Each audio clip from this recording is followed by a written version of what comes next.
आमर ये जो यूपीएफ पेंशन एसोसिएशन आमर 2010 रे ऑल इंडिया रे आग ऑल इंडिया जो माने कर्मी अच्छा से आरंभ करते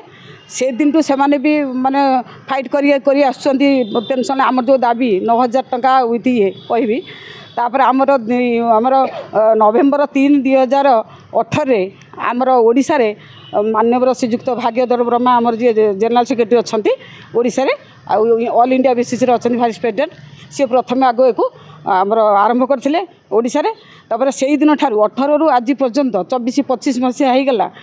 आमर 2,20,000 अच्छा ओडिशा रे यूपीएफ पेंशन बर्तन पाइबापी जो मैंने ओल्ड एज रे किंतु दीर्घ दिन धरी आम आमर माने आम देखु एक माने जनवरी 16 रु जो सप्तम वेतन कमिशन लो माने आमर ओडिशा गवर्नमेंट रे जो माने चाकरी करथिले इंडिया गवर्नमेंट जो माने चाकरी करथिले से माने भी 9,000 टंका पेंशन पाउचंती विथ डीए पाउचंती किंतु आमर यूपीएफ पेंशन रो जो माने आम रिटायर करचंती ए पर्यंत 9,000 कोन 1,000 टंका तळकु पेंशन मिलुछि 1,000 टंका भी समस्तकर होउनी 500 टंका टू 1,500 मैक्सिमम 1600 जने क्लास वन अफिसर भी 1600 पाउछि तेणु ये परिप्रेक्षी ये जो ओल्ड एज रे वृद्धा बयस 1,000 टंकार गोटे मेडिसिन खर्च भी नुह तेणु निजर परिवार प्रतिपोषण कला निजे जीविका भी से निजे बंचला भाया भी कष्टकर एमती भी बहुत लोग भी मरीगले माने एमती अभाव रहीकि एत आम दीर्घ दिन धरी संग्राम करपर मीडिया मध्यम हो आरडीसी हो कलेक्टर हो आपणकर यूपीएफ कमिशनर हो समस्त पाक जाई समस्त को अप्रोच करें थकी पड़लुनी किंतु केंद्र सरकार या कौन प्रकार कर्णपात करूना टोटाली यूपीएफ पेंशन देखो माल योजना होशा टू इंडिया गवर्नमेंट पर्यंत माल योजना हो यूपीएफ पेंशन गोटे कौन प्रकार योजना अंतर्भुक्त करना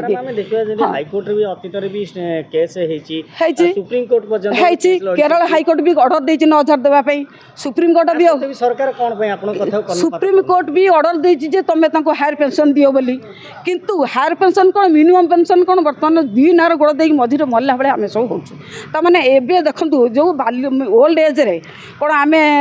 अनशन करूँ ना रेल रोक करूँ आ बयस अच्छी 70, 80, 75 सब बयसर लोक एमती आम बारंबार जाए दिल्ली जाइलु डिसेम्बर आमर थिला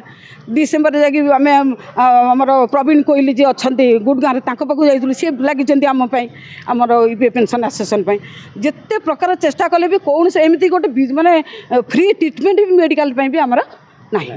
फ्री ट्रिटमेंट धर स्वास्थ्य गोटे निःशुल्क स्वास्थ्य सेवा ना केंद्र सरकार जोगे दौरान ना ओडिशा गवर्नमेंट जोगे दूसरी तेणु एमती जर्जरित हो पड़े आम तेणु आम बल भी पाऊनी चलिक आम संग्राम करने किंतु आम पैसा आमको देले भी बड़ी पड़ो कहीं आमर जो 212,000 लक्ष कोटी ना कौन एमती आम इंटरेस्ट आसी इंडिया गवर्नमेंट तुम 10% भी जब देवे भी ऑल इंडिया आम 9,000 पेंशन पाइपर किंतु से भी कौन प्रकार केंद्रीय सरकार शुणुना बारंबार कहूँ आरडीसी मध्यम कलेक्टर मध्यम यूपीएफ कमिशनर मध्यम विभिन्न माध्यम मीडिया मध्यम पेपर मध्यम पोस्ट कार्ड 30,000 लेखिकी पठाला भी पाखक कौन प्रकार कर्णपात करना किंतु आम माइंड मेकअप कर जे पर्यंत नरेंद्र मोदी केंद्र सरकार आम ये जो दाबी पूरण न कर आम मरी ऊपर छाड़ू डिपार्टमेंट तरफ नहीं नहीं ऑल इंडिया माने आम ओडिशा 90टा डिपार्टमेंट जोड़ा कॉर्पोरेशन जोड़ा जो मिल पिल एम सब आम इलेक्ट्रिक ओएलआईसी हाँ आमर ये कौन बीएमसी आप ओएमसी ये जो आप लोकाल कहतु सब आम सहित इनक्लूड कॉर्पोरेशन तापर मिल मिल गुड़ा अच्छी सब विभिन्न सब मिल नॉन गवर्नमेंट पेंशन धारणा आम दौ Bhagyadhar Brahma all Odisha UPF pensioner association general secretary और all India national vice president कौन कहे आज जो प्रेस मीडिया आम ये कहूँ चाहबू जे ओडिशा रे थिबा 2,20,000 पेंशन भोगी और सारा भारत वर्षर 80 लाख पेंशन भोगी यूपीएफ पेंशन भोगी से माने अन्यायर शिकार होती प्रतारणार शिकार होती कहीं ना तांका प्रति घोर अन्याय कराई जितेबले जड़े केंद्र सरकारी कर्मचारी राज्य सरकारी कर्मचारी अवसर नौची ताको सरकार सर्वनिम्न पेंशन 9,000 टंका सह महंगा भत्ता दौरान दरदाम वृद्धि भरणा पे किंतु ईपीएफ पेंशन भोगी जो माने अच्छा जो माने ईपीएफ रु पेंशन पाउचंती ସେମାନଙ୍କୁ 2014 ସେପ୍ଟେମ୍ବର ମାସରେ କେନ୍ଦ୍ର ସରକାର ମାତ୍ର 1000 ଟଙ୍କା ପେନ୍ସନ୍ ଦେବା ପାଇଁ ସ୍ଥିର କଲେ। ମିନିମମ୍ ପେନ୍ସନ୍ 1000 ଟଙ୍କା ତାଙ୍କୁ ଦେବେ ଏବଂ ସେଇ 1000 ଟଙ୍କା ମଧ୍ୟ ସମସ୍ତେ ପାଉନାହାନ୍ତି। ଭାରତବର୍ଷରେ ଥିବା 80 ଲକ୍ଷ ପେନ୍ସନ୍ ଭୋଗୀଙ୍କ ମଧ୍ୟରୁ